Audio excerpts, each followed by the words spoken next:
Adrien Brody is once again proving why he's one of the most committed actors in Hollywood.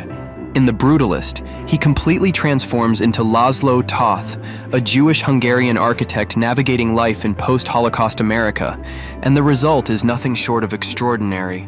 It's just an epic movie. And honestly, are we even surprised? This is Adrien Brody we're talking about, an actor who doesn't just play a role, he becomes the role. When Adrien was asked what drew him to the project, he was straightforward. The script was so beautiful and complex, he shared.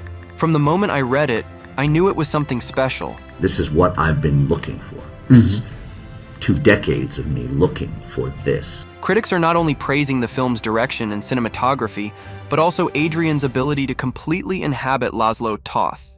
And when Adrien talks about his process, you realize just how much heart and soul he pours into his characters. I always need to feel like the least amount of acting I can do, the better I can be. Adrien explained that his goal as an actor is to really live in the character's world and connect with their emotions and experiences in a way that feels authentic. Hate the term acting because it's so superficial and so surface. And he is not afraid to push himself to the limit to achieve that authenticity.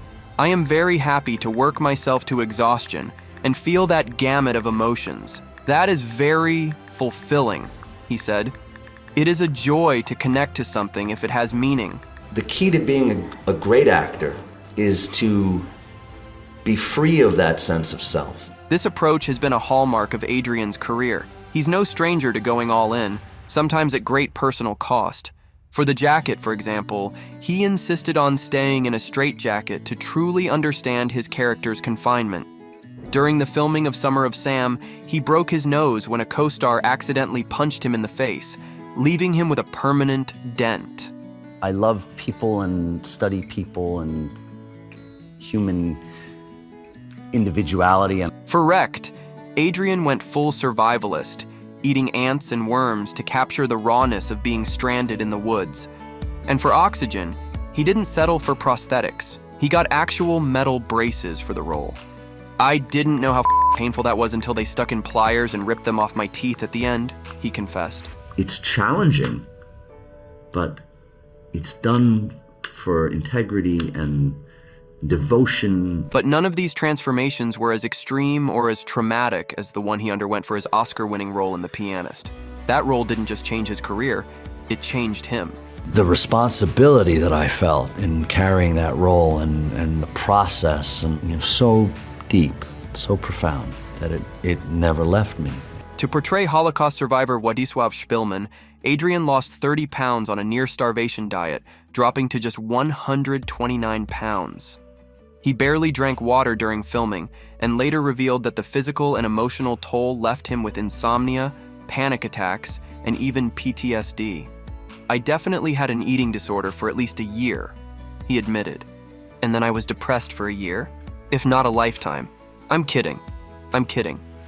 Adrien's ability to find humor in such a grueling experience speaks volumes about his resilience, but it's clear that the role stayed with him long after the cameras stopped rolling. His first step into immersing himself in the part was to actually learn how to play the piano. He spent hours every day practicing the pieces that he would be performing in the film because he felt like it was important that he really played the piano and wasn't just pretending to do so. I would have piano lessons every day because it was very important for Roman that I learn to play so that he could actually use it. And fortunately, I was able to pick up a lot pretty quickly. I practice all the time. The next thing he did is probably the most dangerous, and it practically put his life on the line for his performance. Adrien began to starve himself for his role. As a result of the war, his character in the film survives on very little to almost no food for months, looking terribly thin and frail. The actor ended up losing around 30 pounds for these scenes, getting down to a dwindling 130 pounds.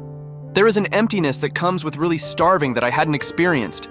I couldn't have acted that without knowing it. I've experienced loss. I've experienced sadness in my life, but I didn't know the desperation that comes with hunger.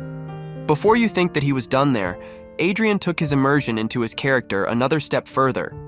In order for him to really understand the loneliness, isolation, and poverty his character felt, the actor decided to put himself in the same position. And I also chose to isolate myself for that time to kind of, I felt that I needed to experience a level of loneliness and deprivation. He sold his car, moved out of his apartment, and did everything he could to leave behind his materialistic belongings. His dedication to his character became so intense and overwhelming that his girlfriend at the time even broke up with him. I was in a very dark, sad, raw place all day, every day. There was no moment to leave it. There was only time for sleep. Even though it exhausted me emotionally and used me up, it was the price I had to pay. And a price he did pay indeed. Even after his work with The Pianist was done, and he had the Golden Oscar win in his pocket, Brody's mental health had already begun to decline, and he suffered from terrible depression. It wasn't just depression, it was a mourning. I was very disturbed by what I embraced in making that film, and of the awareness that it opened up in me. Brody spent the year following the completion of the film sleeping on friends' couches, and trying to reconnect with the loved ones that he had spent so much time pushing away. He was trying to put the pieces of what he remembered to be a normal life, but somehow he wasn't able to shake off the dark hole that The Pianist had left in his soul. The actor struggled to face the fact that his life was completely changed by the impact that the film had on the world and on his career.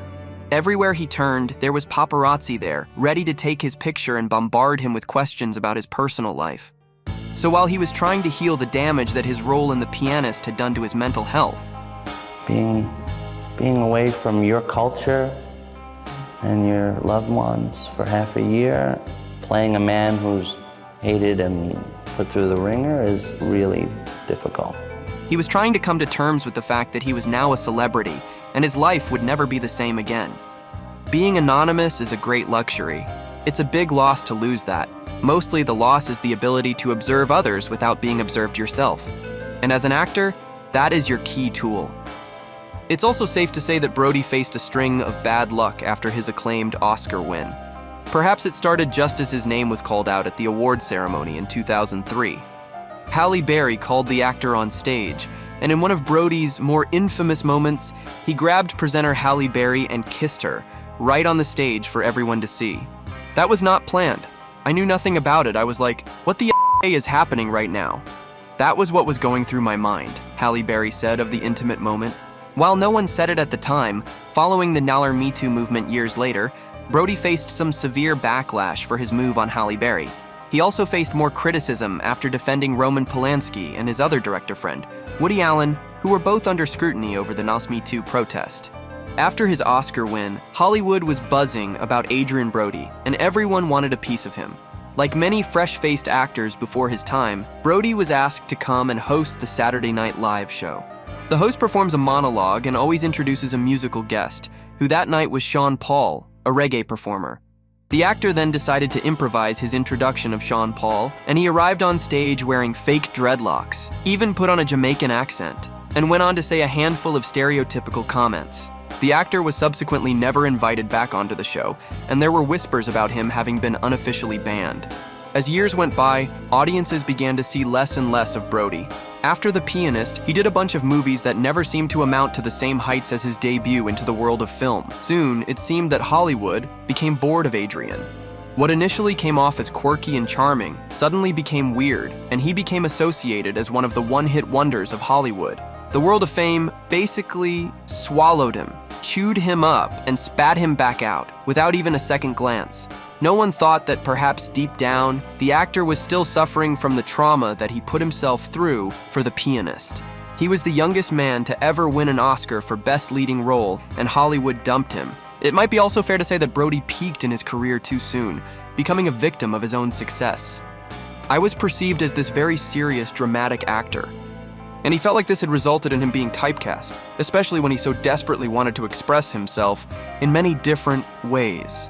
He's always believed that the purpose of being an actor is to be as much of a chameleon as possible.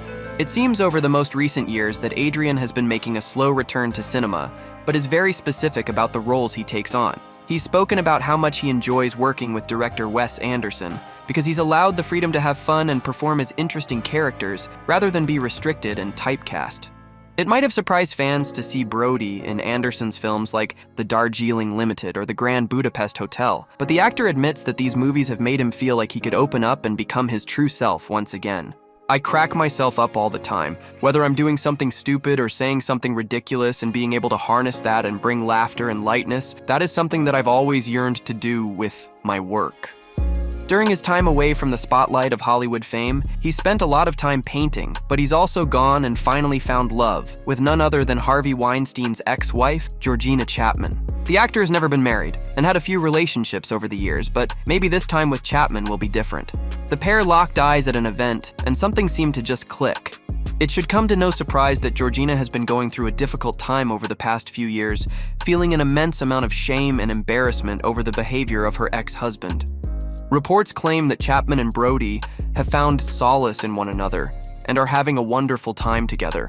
Perhaps she will be able to bring lightness into the dark places that the pianist left behind in Brody, and maybe he can restore Georgina's faith in love once again.